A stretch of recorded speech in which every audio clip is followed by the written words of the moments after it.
ကဲတိတ်ဆိတ်ငြိမ်သက်နေတဲ့ခန်းစားချက်တွေထဲမှာမျောလွင့်နေရကနေအခုဆိုရင်တော့ပရိသတ်ကြီးကိုတွေးဆူသွားစေမယ့်အချိန်ကိုရောက်လာပါပြီဗျဟုတ်ပါတယ်ရှင်တိတ်ဆိတ်နေဖို့ညှင်းဆန်ထားတဲ့အတန်ပိုင်ရှင်လို့တင်စားရမယ်ကျမတို့ရဲ့၄ယောက်မြောက်ပြိုင်ပွဲဝင်ကတော့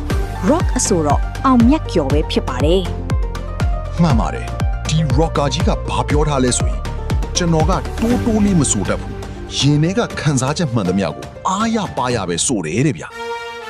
ဒါပေါ့ဆွေးစရာကောင်းတဲ့ဒီတခြင်းလေးကိုပြင်းထန်တဲ့ခံစားချက်တွေပောက်ကွဲအားပြင်းပြင်း rock fight နဲ့ဘလို့ပြောင်းလဲပြီးဆိုပြမလဲဆိုတာတကယ့်ကိုရင်ခုန်စရာပါပဲရှင်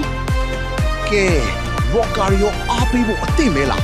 ရင်ထဲကအပူတွေကိုအားရပါရအော်ဟစ်ပောက်ကွဲပြစ်မယ်အောင်မြတ်ကျော်ရဲ့အမိုက်စားတင်ဆက်မှုကိုအခုပဲအတူတူခံစားလိုက်ကြရအောင်ဗျ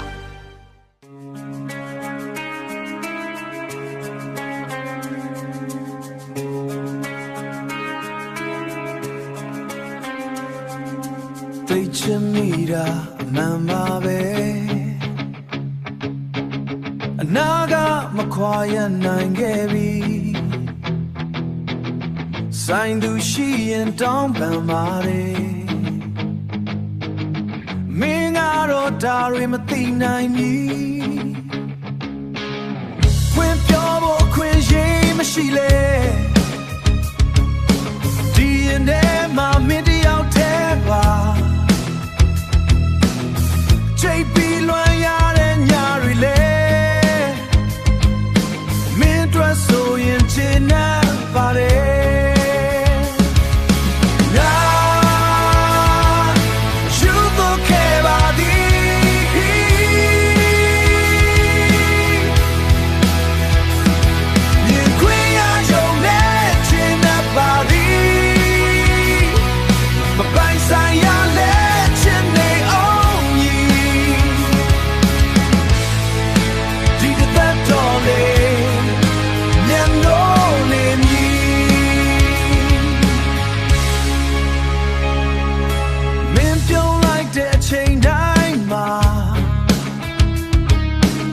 ကဘာကြီးကလင်းလက်သွားပြီ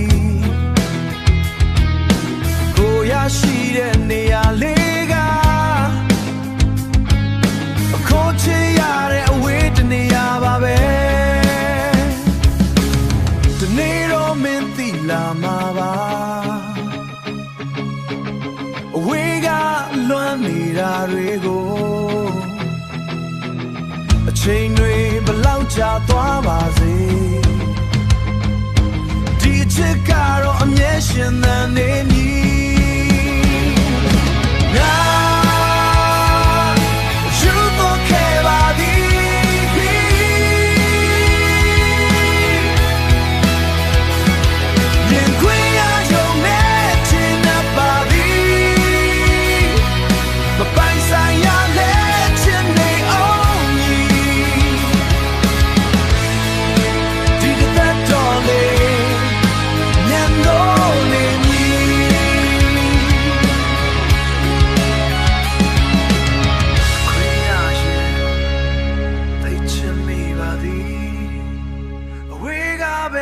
ချစ်နေပါမည်